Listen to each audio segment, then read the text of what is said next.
Welcome to the 4th District Supervisor Candidate Forum, sponsored by local volunteers and TAP TV Lompoc.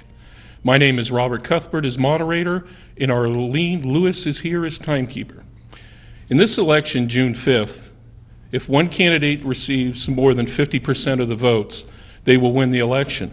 Should no candidate receive 50% of the vote, the top two vote getters will go on to the November ballot. The 4th District in the County of Santa Barbara includes Lompoc, Orchid, and some parts of Santa Maria. The candidates here tonight are Joni Gray, Joyce Howerton, and the third candidate, Peter Adam, declined to attend. The introduction and questions will be 3 minutes. The summations may be longer depending on how much time we have. Thank you, candidates, for your attendance and service to the community in this forum. We will hopefully make the voters better informed for their choice in June. So, right to the questions. The first question, and we'll start with Ms. Gray. Please introduce yourself and tell us what sets you apart from the other candidates. Thank you, Robert, and thank you, Arlene, and for making time for us to be able to be here and chat with you. I was born and raised in Orchid, California. I have lived there all my life. I attended Santa Maria High School. I went to Cal Poly and Fresno State. I have a master's and a bachelor's from Cal Poly. I was a teacher at Santa Maria High School, and I also taught at Allen Hancock College. I served after the teaching experience as the administrative assistant to Harold Fletcher, a county supervisor, and then I served as the administrative assistant to Bill Cerrone, the superintendent of county schools. I passed the bar in 1987, and after that I passed the bar, I practiced family law, which I found interesting and exciting and meaningful. And so I practiced law, and then I went on to be appointed and then subsequently elected county supervisor. I have a daughter, and I'm married to George Wittenberg, and he has 2 sons. Basically, the community has just really been my passion, and I've worked for the community, and I've been a 4-H leader, a softball coach, a PTA president. Some of the interesting things that I did was I basically was on a bank board when the Community Bank of Santa Maria and the Community Bank of Lompoc organized. I helped out with that. I love sports, and so I was president of the Booster Club at Rigetti High School, and currently I am the president of the North County Athletic Roundtable, where we honor young people who have done quite well with both sports and academic. I've also been a member of the Visiting Nurses Board, the Rape Crisis Board, the Minerva Club, Republican Women, and Western Commercial Space. Sometimes you forget all the things you've done, but I was trying to make a list and get it on for you. As a county supervisor, I've been board chair 3 different times, and I'm currently chairman of SBCAG. I'm also the board representative on the County Association of Supervisors, and I have served as an executive of that organization for 7 years. What basically sets me apart from the other candidates is the fact that I have worked in both private and public sector. I've been a supervisor for 14 years. I practice law. I was an assistant to a county supervisor and a county superintendent of schools, and I taught at the high school and at the college. When I was in the board majority, and that's only been 4 years of the 14 years, we had a $48 million reserve. Now, in the board majority on SBCAG, we have a $530,000 fund balance. And does that mean my time's up, Arlene? Okay, thank you. Ms. Howerton.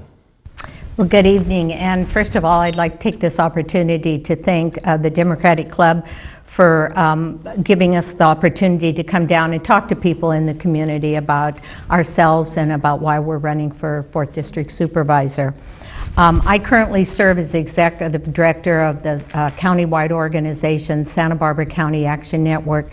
We work on issues of affordable and workforce housing, public transportation and open space and farmland, trying to preserve what little we have left. I've served for many years working with nonprofits. I years ago worked for the North County Rape Crisis and Child Protection Center, which I currently serve on the board of directors. And I worked for a community foundation that gave quite a bit of money into nonprofits in the North County. And I served 3 terms as the mayor of Lompoc. My husband and I ran a small business for many years until he retired a couple of years ago.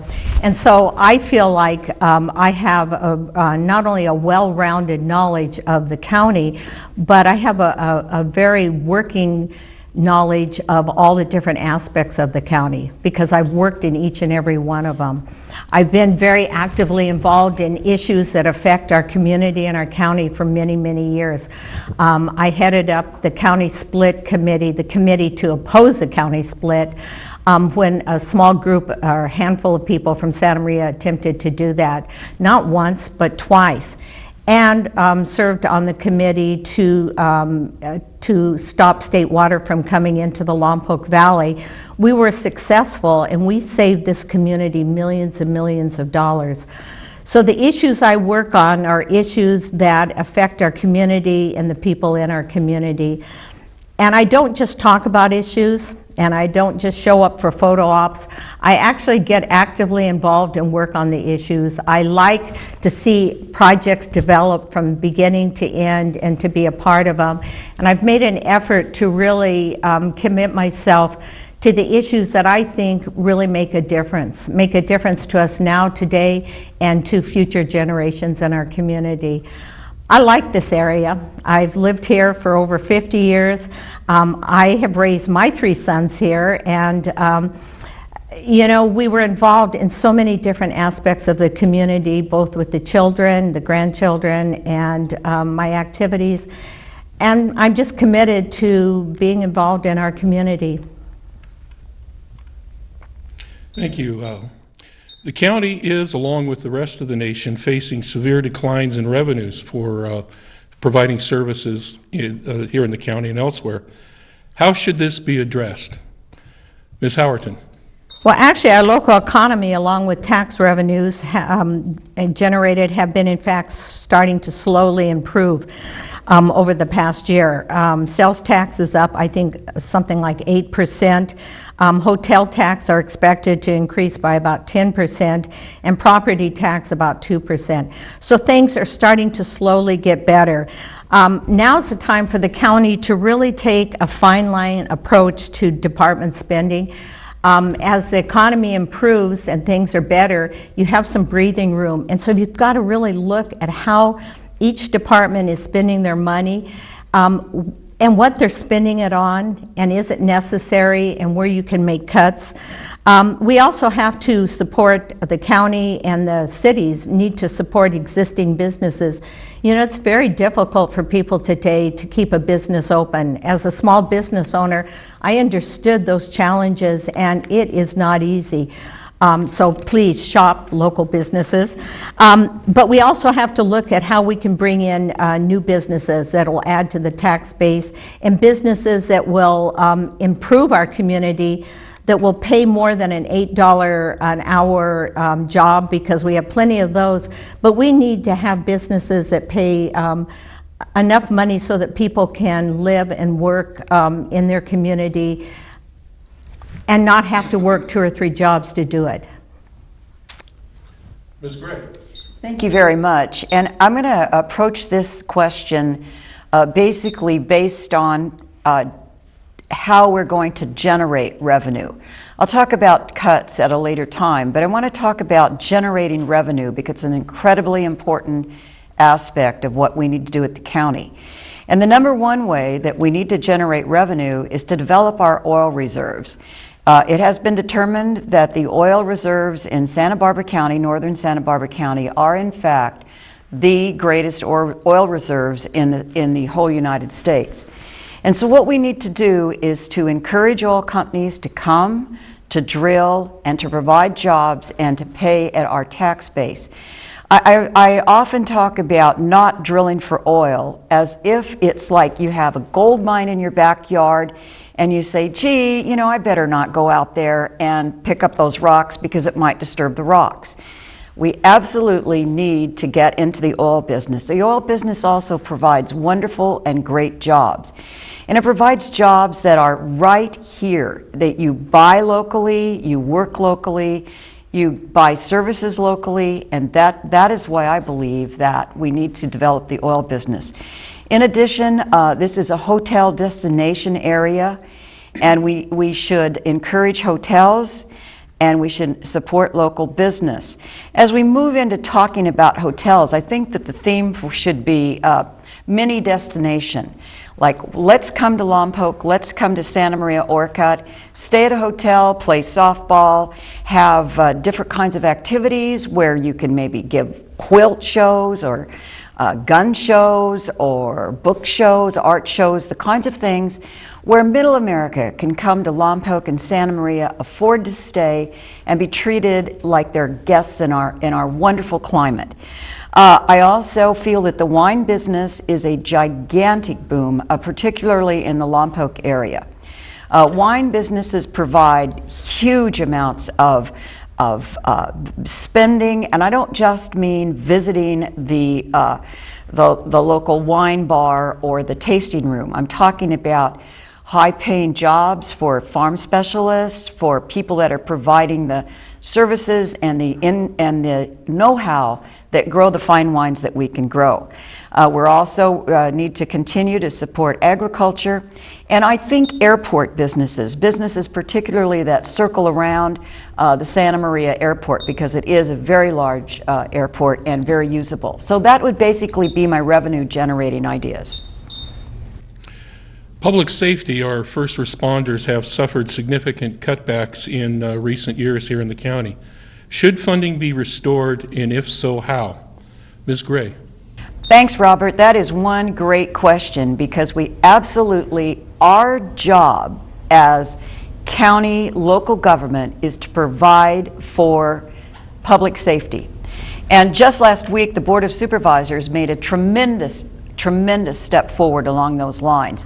The Board of Supervisors decided to take the fire district from a 12% guaranteed tax, 12% of the property tax, to 17% of the property tax, with a 25% increment of the increase.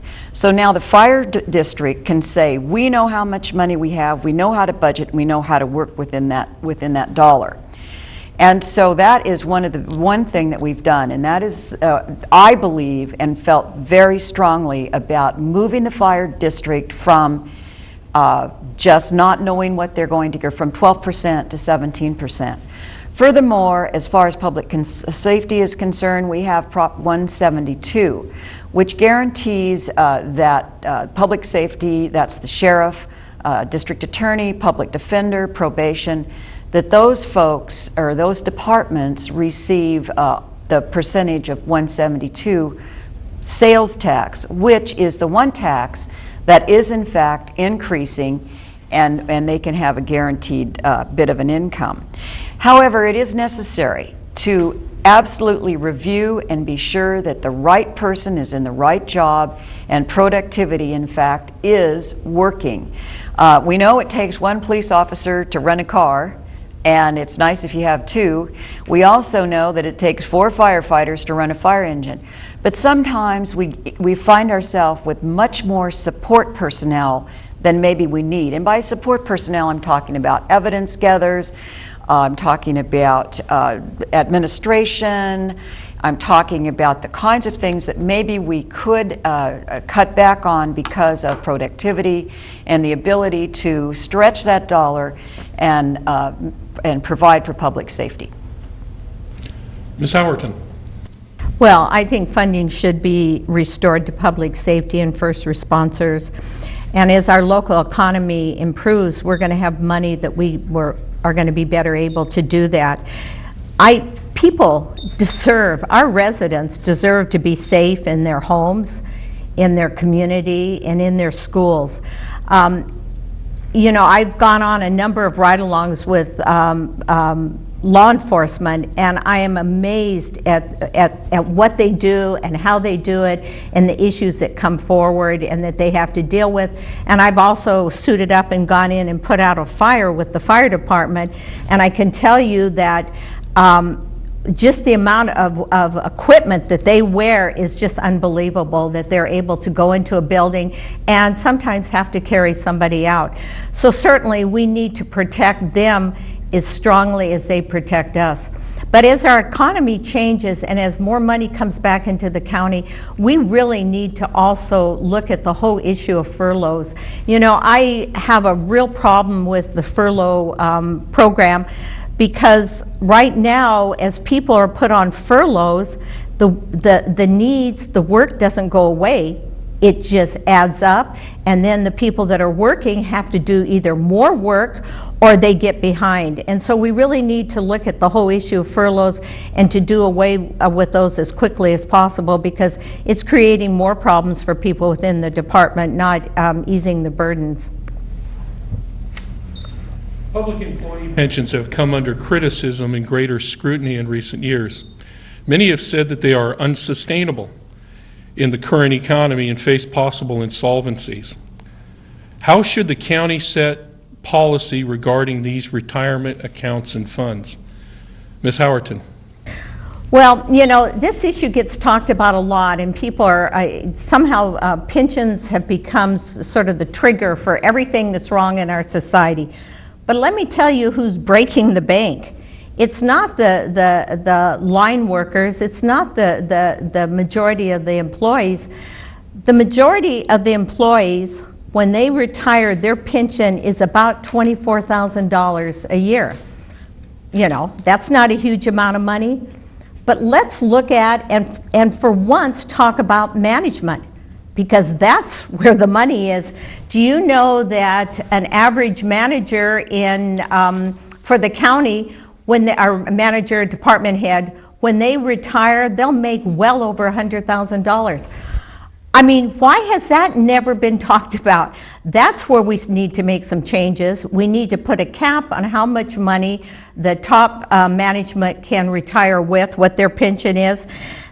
And we need to start that now. It is just not fair to the rank and file workers who are doing all the jobs and all the work, that management walks away with more money than most of us will ever make in a year or in a lifetime.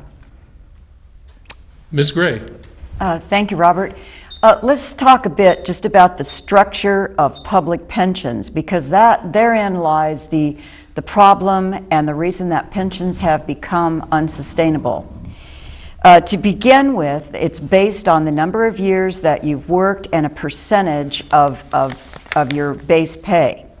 So we have to start right now at the county level, and all new hires need to go on a different tier so that their pensions are defined as in a different way, so that they won't be so extremely expensive for the taxpayer to pay. Retirement age should be increased so that a person retires at 61 or 65 rather than 55 or 57, because therein lies a very expensive item when you're retiring at such a young age. Furthermore, the pension should be calculated at 3-year final salary rather than a 1-year final salary. And when you look at the final salary, you should not calculate in sick pay that wasn't taken, or vacation pay, or overtime. It should be strictly on a 3-year average, whereby it's only your salary that's considered. And these are movements that we simply have to make. Another movement that has to be made is the employee is going to have to contribute more to their pensions. Right now the contribution is very, very small, some up to maybe $7 a pay period. So the employee will in fact have to contribute more to their pension. And they should be realistic. I am not excited about someone that retires at $150,000.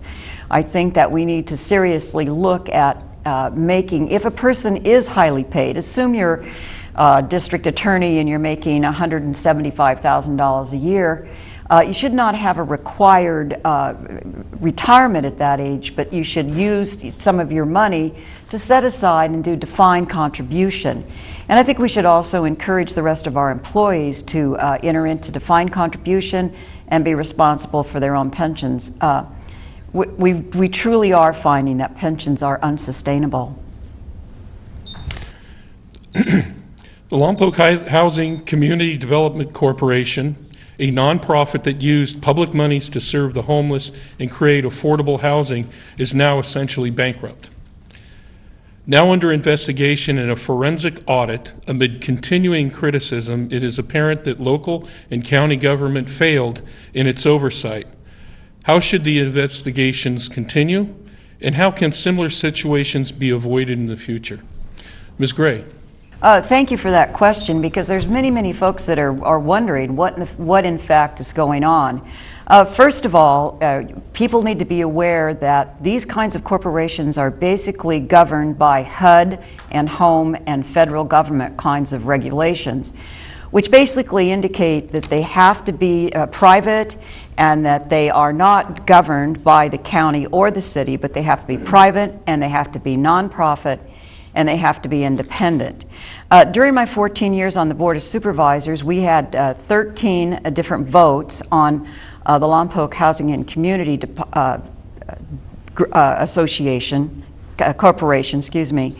And of those, they were on the consent calendar, and they all passed by a vote of 5-0, and we did not even discuss those.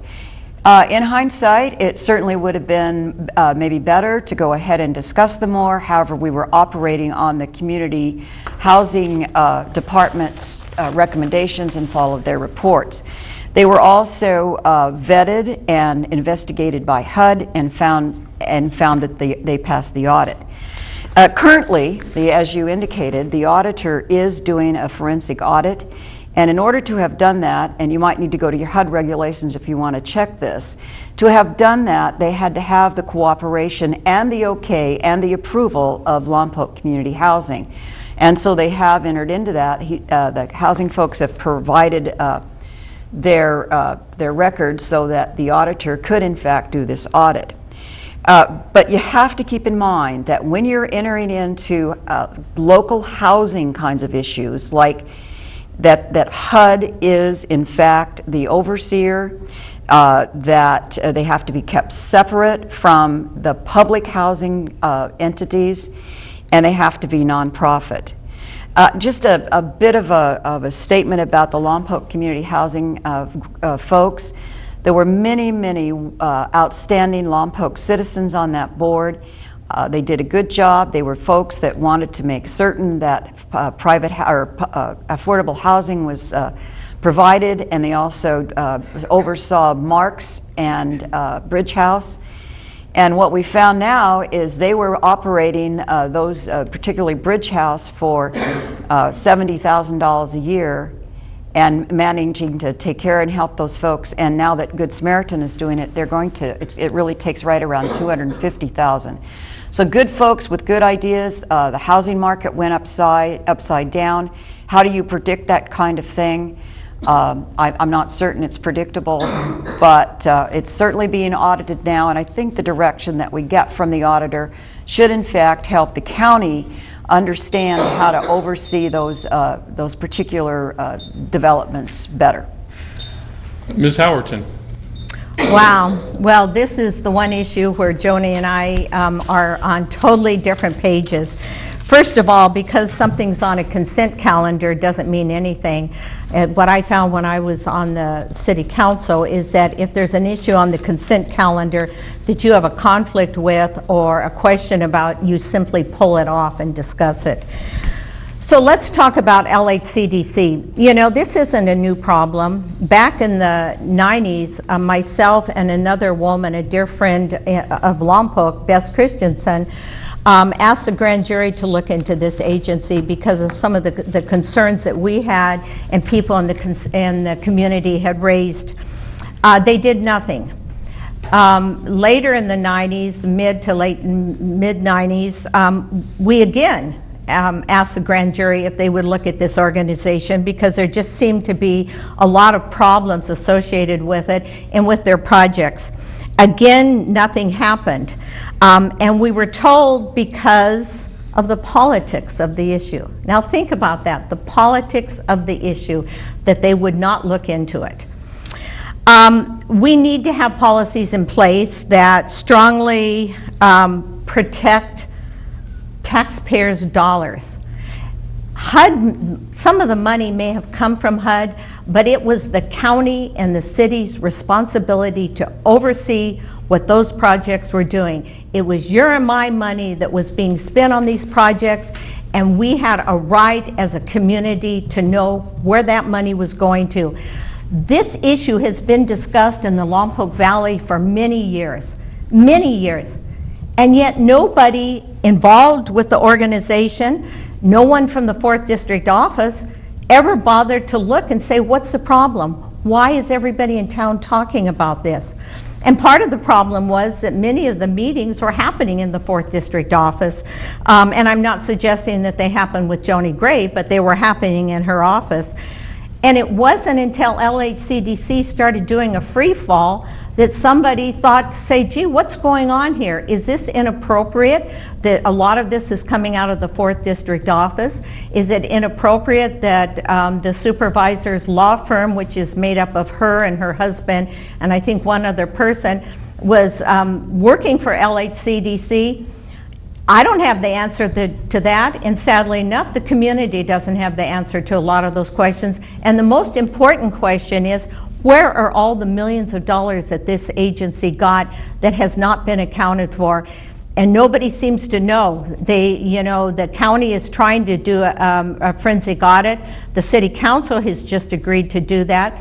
There have been requests made to the grand jury, to the state attorney general, and the Los Angeles Times may start looking at this issue because they think it's one of corruption that equals the whole issue of bail in Southern California. Thank you very much. We're doing quite well with the time, so a few more questions. We gave each candidate a copy of the questions we're going to ask today, but since time's going so good, we're going to have a surprise question a little bit later. But for now, off the coast of the county, there are various proposals for new oil drilling. Some include the practice of fracking. I think I said that right. What position should the county take regarding the current and future drilling proposals? Ms. Howerton. Well, there was an attempt, or was a fracking operation that was taking place in Los Alamos, and it turned out that there really wasn't anything in place. I don't think people on the West Coast ever thought that fracking would happen here, and so no one thought to really have practices in place to cover that. The organization I work with joined with a number of other organizations to go to the county to see that policies were put in place that would protect us in the future, and also if other companies decided to frack. But modern fracking bears very little resemblance to the fracking that took place on the East Coast for many years. The practices are very different, and the new fracking, the fracking that we're seeing in some areas and that potentially may come back to our areas, possibly, has unknown risk to public health. Potential drinking water contamination because they're going down into the ground, groundwater depletion, air pollution, to say nothing of the blasts that occur underground in a state that has active earthquake faults. Now think about that. Do you really want to put your eggs in that basket when this operation could in fact trigger earthquakes? And before you say, oh, that would never happen, which is what I'm sure we're going to hear, but it could happen. And there are areas on the East Coast that are starting to have earthquakes that they've never had them before, and guess what? Fracking, modern fracking is taking places in those areas. And there's one state that I just heard about a couple days ago, and I can't remember if it was Vermont or Virginia, that is actually outlawing fracking because of the potential risk to the community. So Fracking is not a good idea. It's not a good idea in general, and it's certainly not a good idea in our area where we have so many active earthquake faults. Ms. Gray. I'm going to answer the question, but first I really do not think that engaging in scare tactics and non-scientists and non-engineers making frightening statements like endangering water and I hear, I think, I maybe know, we really shouldn't go there. But first of all, fracking is not an issue here in our area because we have the Monterey Shale that's already fracked. We had earthquakes, so now the drilling technique is to go down 7,000 to 12,000 feet to go out horizontally and bring the oil up. Many people are frightened by oil. I was born and raised in an oil family. My dad lived to 89. I've been pretty darn healthy myself. I believe that oil can be dealt with safely. I support offshore drilling, I support onshore drilling, and I would support fracking if in fact a scientist and an engineer tells us that it's safe and it's doable. It is not necessary in most Monterey shale. But with that being said, as with everything, you need studies, you need engineers, you need scientists, and you need rational, logical study of the things that you're going to do. And I definitely support all of those things. Thank you.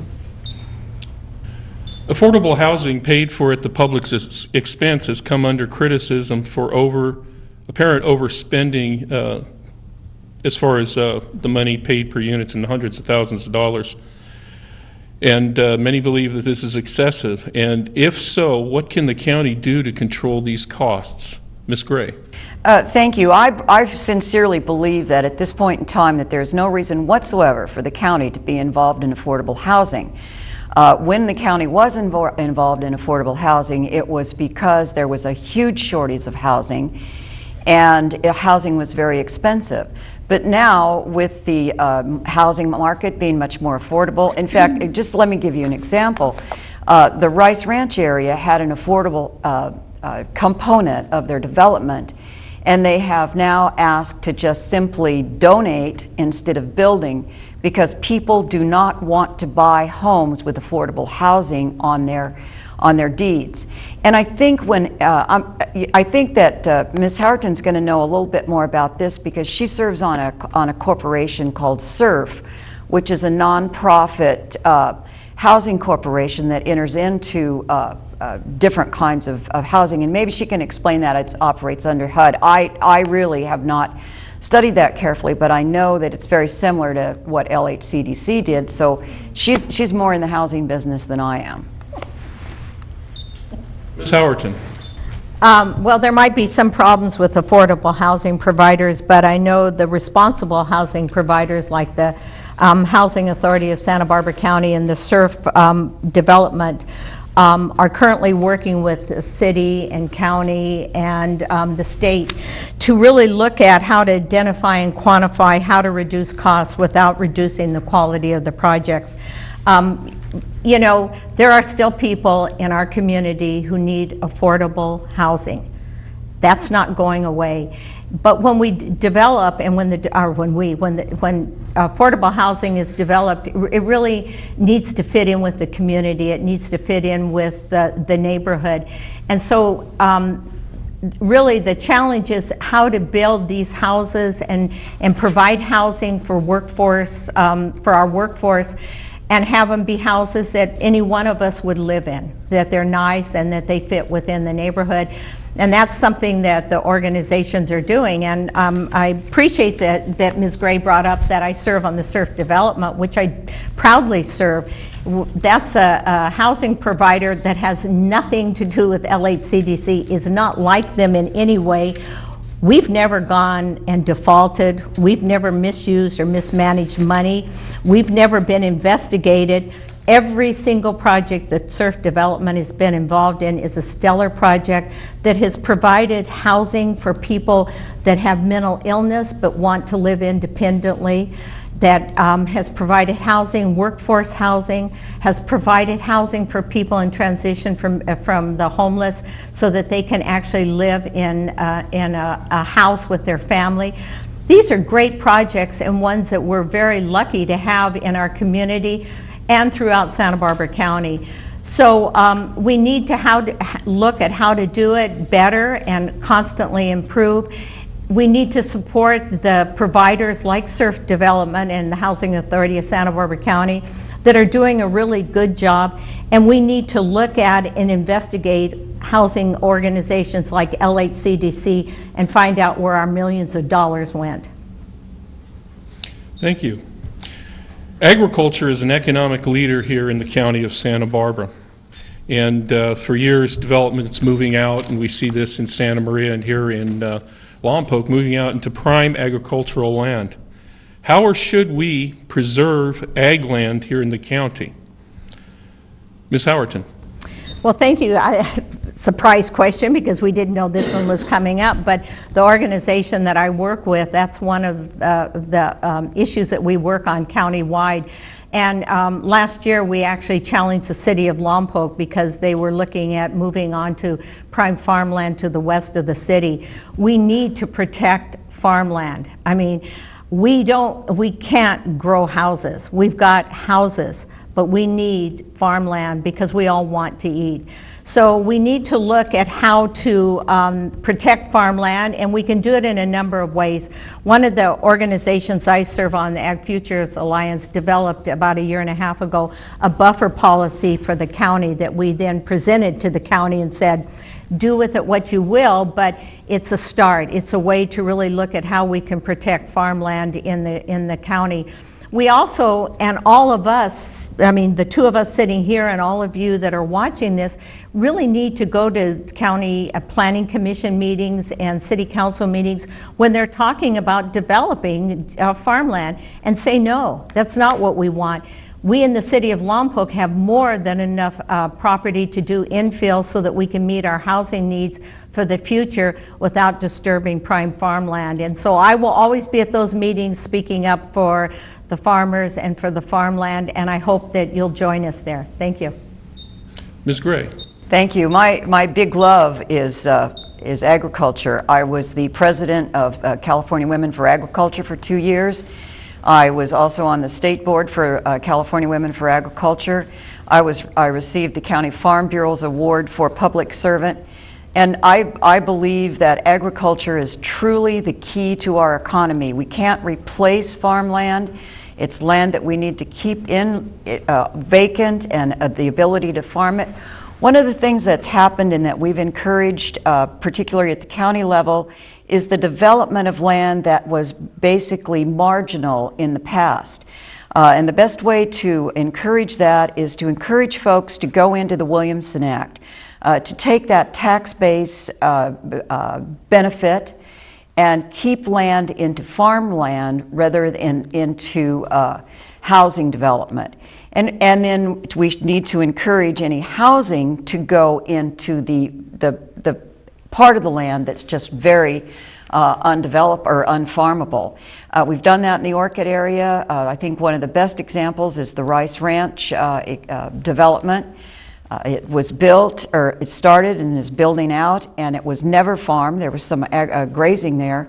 But farmland is incredibly important. The Williamson Act and are recognizing what a gem that is and appreciating the climate that we have. One of the things that is happening locally is we're seeing more and more of the hydraulic kinds of farming going on. And the things that have helped also have been the drip irrigation and the ability to keep our ag continuing to grow and to prosper. And the fact that we're really close to Cal Poly. Thank you very much. We've gone through all of our questions before we get to the summation. You've been very concise, to the point, and with great brevity in speaking to the issues. So Now we have our summation on any subject you can choose. You can respond to other questions, sum up, and before you go, give us your contact information. Ms. Gray. Thank you. I get to start every time. Thank you. For the last 14 years, I've been your supervisor. I've served a very interesting district, and we've had some real successes. The success have been the fact that the Lompoc Veterans Memorial Building is now becoming the gym that it can only be. We have had the ability to have a sports commission, a hiking commission. The trails in Orcutt are now open so that folks are actually hiking on places that they used to have to trespass on. So those are things that have just been incredibly exciting. There's a lot more work to do though, folks, and the fact that I have been your supervisor for 14 years, I get along well with the other Board of Supervisors members. I understand budget, I understand finance, and as we move into this time of downsizing in government, you want someone that has this kind of knowledge.